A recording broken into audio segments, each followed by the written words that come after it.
Hello, welcome to The Last Romantic. I am your host, the Fat Mantis, and happy DC Fandome Day. That's right, today is the day where for 8 hours straight, all true comic book fans are going to be sitting in front of their PCs and watching 8 hours of DC, their television and movie media advertised to us endlessly. And we are the right customers because we will buy. I'm at a shut up and take my money stage at this point, but if they want to show me a trailer in addition, I'm all game. So we're gonna, in my 3-part analysis of this, we're gonna go over the top panels, and right now we're gonna discuss Wonder Woman 1984 and Suicide Squad Deuce. That's right, somebody greenlit a sequel to that movie.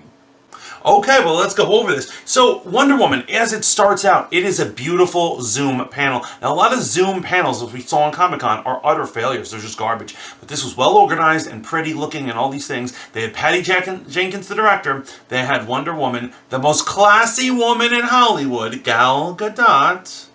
And, they had one, the Chris that's involved in that one. I believe it's Pine. And, Kristen Wiig, and it had Pedro Pascal. And, they get to chat, they get to talk, they were fielding questions from fans. It was very lovely. It was lovely that they saw fan art and cosplay and all sorts of things. But finally, we get to the money shot, and that is a new trailer. And I've got to say, this was a most impressive specimen of a trailer.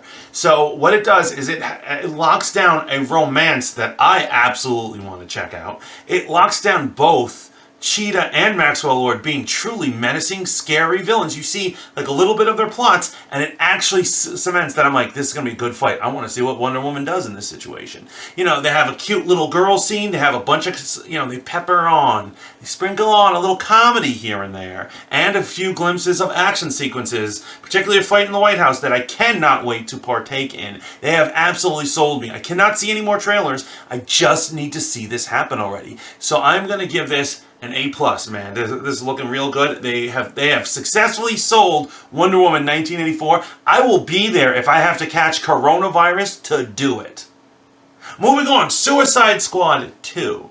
So, this is James Gunn, formerly of Guardians of the Galaxy, and hopefully still the Guardians of the Galaxy, director.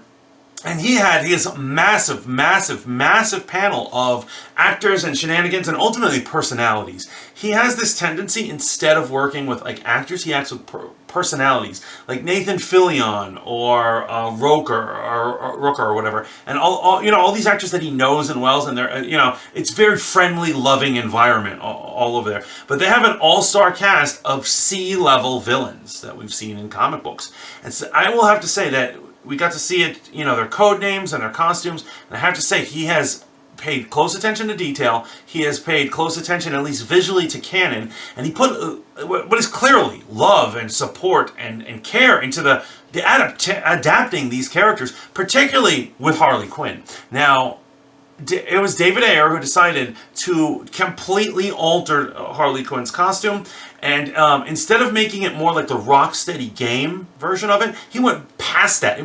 Basically, he was like, just put on some booty shorts.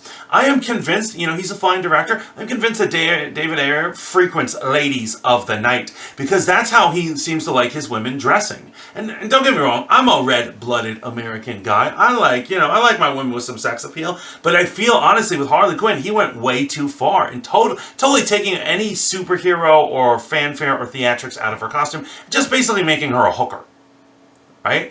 But it would look like James Gunn is repairing the damage that he's done there, and he's now actually put her in a costume that actually is on her body, actually sealing up her clothes.